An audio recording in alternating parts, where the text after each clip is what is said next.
저는 감히 말씀드리겠습니다. 스포츠계는 대학에 그들의 과거의 꿈을 팔아서는 안 됩니다. 대학 가면 기회가 있어 라는 말로 현실을 가려서는 안 됩니다.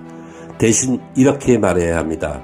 고교에서 프로 못 가면 대학에서는 다른 길을 준비해라. 그 길도 충분히 가치가 있다. 여러분, 이젠 질문을 바꿔야 합니다. 대학에서 프로가 될 수 있느냐가 아니라 대학 스포츠는 학생의 인생에 무엇을 남기는가를 물어봐야 합니다.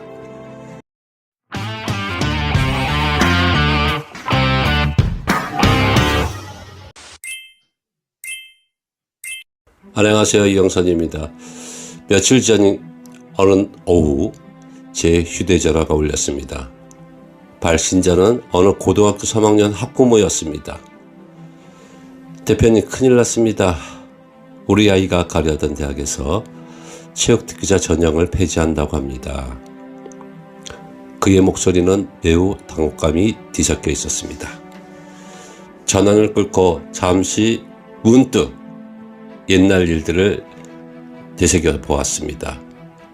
훈련장에서는 아이들이 여전히 공을 던지고 있었습니다. 땀을 흘리며 프로를 꿈꾸며 대학을 목표로 삼으며 말입니다. 하지만 저는 이미 알고 있었습니다. 그 꿈의 사다리가 이미 무너지고 있다는 것을. 아니, 어쩌면 애초부터 그 사다리는 환상이었을지도 모릅니다. 오늘 이 방송은 편안하지 않을 겁니다. 누군가에는 불편한 진실이 될 수도 있습니다.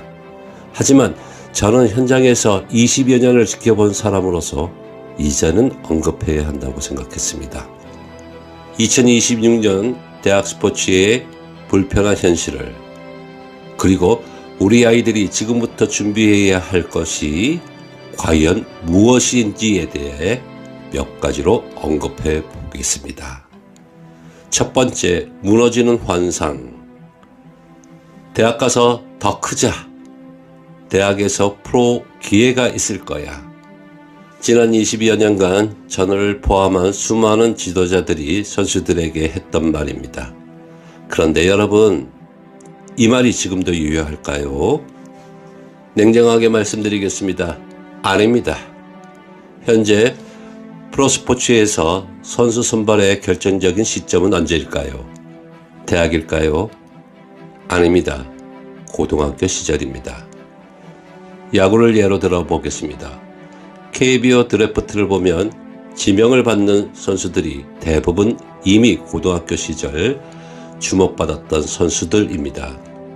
구단 스카우트들이 레이더는 빠르면 고등학교 1학년 때부터 시작동합니다. 축구도 마찬가지입니다. 프로 유스팀으로 가는 선수, 해외 유학을 가는 선수, 이들의 진로는 이미 고교 시절에 결정됩니다. 그렇다면 대학 4년은 무엇인가요? 프로에 못 간 선수들에게는 마지막 희망처럼 보장되지만 실제로는 이미 끝난 경쟁의 연장전입니다. 더 잔인한 사실을 말씀드리겠습니다. 대학 운동부에 입학한 학생이 100명이나 가정할 때 이 중 프로로 진출하는 선수는 몇 명일까요? 종목마다 다르겠지만 평균 5% 미만입니다. 100명 중 95명은 대학 졸업 후 운동을 그만두게 됩니다. 그런데 우리는 그 95명에게 무엇을 준비시켰습니까? 조금만 더 하면 프로 갈 수 있어. 이 말로 4년을 보내게 했습니다. 학업은 득전이었고 진로 준비는 졸업반이 되어서야 급하게 시작했습니다. 저는 이것을 구조적 기만이라고 부릅니다. 두 번째, 시대착오적 논리. 잠시 과거로 돌아가 보겠습니다. 제가 자란 학창시절 1970, 80년대 산업화 시대의 교육 논리는 명확했습니다. 학업 역량이 좋은 학생들은 인문계 고등학교, 대학, 화이트컬러 직종, 가정 형편이 어려운 학생들 중 실기 기능이 좋은 학생들은 공고, 상고, 바로 사회 진출을 했습니다.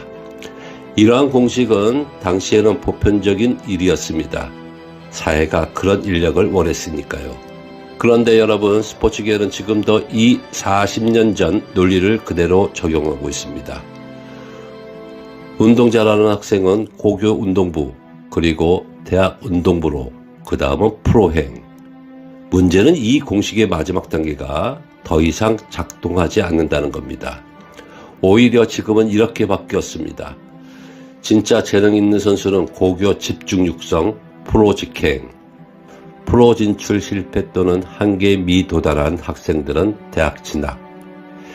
대학이 프로의 준비 단계가 아니라 프로 실패 후에 차선책이 된 겁니다. 그런데 대학은 그동안 이 현실을 인정하지 않으려 했습니다. 여전히 우리는 프로 선수를 키운다 라고 말하면서 정작 95%의 학생들이 졸업 후 겪을 현실을 외면했습니다. 학업은 형식적으로, 운동은 전업으로, 진로는 개인 책임으로. 이 구조에서 실패는 늘 누구의 몫이 됩니까? 학생의 몫입니다. 네가 더 열심히 안 했잖아. 재능이 부족한 거지. 이렇게 개인의 문제로 치부되고 맙니다. 세 번째, 아이러니한 사회 현실. 여기 가장 아이러니한 장면이 있습니다. 프로스포츠 구단을 한번 들여다보겠습니다. 단장 구단주들은 대부분 명문대 출신, 프론트 직원, 경영학, 스포츠 경영학 전공자, 마케팅팀, 광고 홍보, 미디어 전공자, 스카우트팀, 데이터 분석 능력 필수, 의료팀, 스포츠의학, 재활의학 전문가. 보이십니까? 프로스포츠 산업은 고도의 학습 능력과 기획 능력을 요구합니다. 선수로 뛰지 못해도 프로 세계에서 살아갈 수 있는 수많은 직업들이 있습니다. 그런데 그 자리들은 모두 학위를 이수한 사람들이 차지하고 있습니다. 제가 아는 한 선수의 이야기를 해드리겠습니다. 고교 시절 140kg를 던지던 투수였습니다. 대학에 진학했지만 부상으로 선수 생활을 포기했습니다. 하지만 그 친구는 지금 정기전을 치르는 소위 엄친아들이 다니는 대학에서 석사 과정을 밟고 있습니다. 그 친구는 이렇게 말했습니다. 저는 마운드를 떠났지만 야구를 떠난 건 아닙니다. 다만 야구와 함께 사는 방식을 바꿨을 뿐입니다. 이것이 진짜 대학 스포츠가 해야 할 역할이 아닙니까? 선수로 실패한 사람이 아니라 스포츠 산업에서 살아갈 수 있는 전문가를 만드는 것 말입니다. 네 번째, 변화의 본질. 체육기자 전형 폐지. 이건 선수 홀대가 아닙니까? 학부모님들께서 가장 많이 하시는 질문입니다. 하지만 저는 좀 다르게 봅니다. 대학이 클럽형 스포츠로 전환하려 하는 것은 선수 육성을 포기해서가 아닙니다. 그건 대학이 스스로 바라보는 방향이 달라졌을 뿐입니다. 클럽형 대학 스포츠의 핵심은 이겁니다. 현실적인 목표 설정. 모두가 프로 선수가 아니라 각자의 길에서 스포츠와 함께. 이것이 과연 후퇴입니까? 저는 오히려 이것이 정상화라고 봅니다. 제가 강의 때 수강생들에게 강조하는 부분은 여러분들은 야구선수보다 야구인으로 사십시오. 선수보다 스포츠 관계자로서의 역할을 강조했습니다.